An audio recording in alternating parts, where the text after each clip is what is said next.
자, 안녕하세요. 네.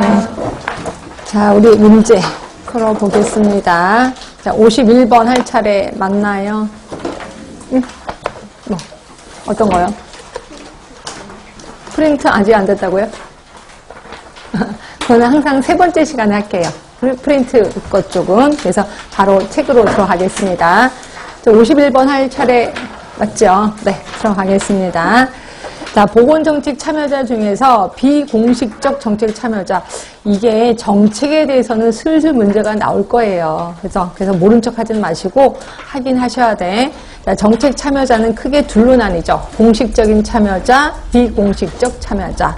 자, 이런 것들은 감으로 잡으셔야 돼. 외우기도 그렇고. 일단 국회 당연히 공식입니다. 언론기관. 비공식이죠. 비공식. 대통령 공식이고 사법부도 공식이에요. 근데 비공식 중에서 언론기관이 되게 중요하다라고 표현했을 거예요. 왜냐하면 그 정책을 국민들한테 전달하는 역할을 하는 게 언론기관이거든요. 근데 제대로 전달해야 되는데 쓸데없는 추임새를 집어넣으면 큰일 나는 거죠. 그래서 요번에 정부가 이런 일을 한답니다. 세상에. 이런 말을 하면은 다음 분도 흥분하잖아요. 그래서 정확하게 전달해야 된다. 답은 2번이고요. 자, 요거 잠깐만 유인물 그쵸? 유인물은 써놓긴 했네요. 하도 보시면 될 것 같아요. 제가 유인물 써놓은 거는 그냥 보시면 돼요. 그렇죠? 그렇게 해서 넘어갈게요. 자, 52번입니다. 자, 요 기획 과정이 조금 문제가 많은 게 뭐냐면 솔직히 책마다 좀 달라요. 기획 과정이. 그렇죠? 그러니까 여러분들이 간호관리에서 또 배우면 또 기획 과정이 또 다를 거예요. 그래서 그러면 이렇게 따로따로 외워야 되나요? 따로따로 외우셔야 돼요. 어떻게 할 수가 없어요. 왜냐면 간호관리 교수님이 지역사회 문제 되고 이런 건 아니잖아요. 지역사회 교수님만이 지역사회 문제를 내기 때문에 과목마다 다 달라요. 그러니까 선생님들 이거 하실 때 간호관리는 이렇게 하는데 왜 여기선 일어나 이렇게 비교하지 마세요. 어떻게 할 수가 없습니다.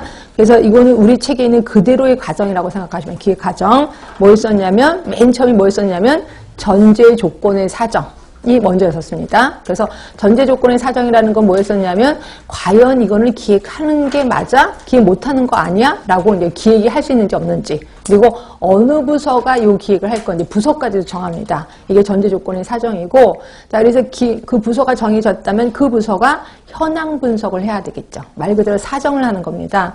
그러고 나서 현황 분석을 하면 여러 가지 문제점들이 발견될 거고 그 문제점들에게 우선순위를 설정해야 되겠죠. 그래서 우선순위를 설정하고 나면 그 다음부터는 이제 목표 설정하고 그다음에 기획을 짜는 거다 이렇게 보시면 돼. 그래서 여기서의 답은 3번이 됩니다. 그래서 혹시 모르실까봐 유인물에는 저번 주에 나눠드렸던 유인물에는 그거 다 써놨고요. 이거는 우리 이론서에도 그대로 있는 내용입니다. 그래서 전제 조건의 사정서부터 현황 분석 그래서 쭉 보면 있으실 거예요. 그래서 지역사회 할 때는 이런 식으로 순서를 할 수밖에 없습니다. 우리 지역사회 책에 이렇게 나와 있기 때문에. 그 다음에 53번이에요. 자, 신종 인플루엔자가 유행하고 있을 때 많은 사람들은 이 질병에 걸리지 않을 거라거나 걸려도 좀 더 가볍게 치를 수 있으리라고 인지해서 예방접종을 받았대요. 자, 그러면 이건 HPM 모형? 맞나? HPM? 예, HPM 모형에서 어느 요인에 해당돼요? HPM도 괜찮고 HPM도 마찬가지 괜찮을 것 같긴 한데 자, 어떤 걸까요? 인지된 이익이죠. 인지된 이익. 그러니까 여기서는 답은 편익성 인지죠. 답은 1번. 그래서 단어를 어떻게 바꾸든지 감은 잡히셔야 됩니다. 답은 1번. 자, 54번. 이것도 좀 그렇게 어려운 건 아니에요. 자, 맥스 대응 전략이야. 자, 맥스니까 너도 좋고 나도 좋고. 그쵸? 그러니까 다 상태가 좋은 거야. 뭘까요? SO 전략. 답은 1번인 거고요. 저번 주에 연습했으니까 넘어갑니다. 자, 55번이에요. 효과적인 지역사회 개발 사업을 위해서 지역사회 참여를 유도해야 된다. 맞죠? 성공하려면 지역사회 주민이 참여를 해야 돼요. 그러면 지역사회 주민이 참여한다는 것은 뭐를 뜻하느냐? 그러니까 개념적인 걸 묻고 있어요. 가장 지역사회 주민의 참여를 잘 설명하고 있는 건 뭐냐? 답은 몇 번이에요? 4번이에요. 그러니까 처음에 문제 발견해서 계획해서 집행평가까지 주민이 다 참여하는 거예요. 그거를 우리는 실질적인 지역 주민의 참여라고 표현하는 거고요. 답은 4번입니다. 자, 이게 참여에 대해서 예전에 처음에 최초에는 문제가 좀 많이 나왔거든요. 근데 계속해서 지금 문제가 안 나오고 있어요. 한 번 언젠가는 나올 것 같아서 요거 좀 조금 집중을 하셔야 돼. 그래서 유의문을 잠깐 보시면 자, 안스테인의 참여 단계에서 요새 보니까 지역세체 요 내용이 계속 들어가 있어서 좀 신경 쓰셔야 돼. 크게 단계가 있는데 3단계로 나눠놨어요. 비참여 단계. 그 다음에 두 번째가 형식적 참여 단계. 자, 그 다음이 주민 권력 단계. 그래서 크게 3개로 나눠놨고요. 비참여 단계 안에는 조작, 치료가 있어요. 좀 단어가 낯설 거예요.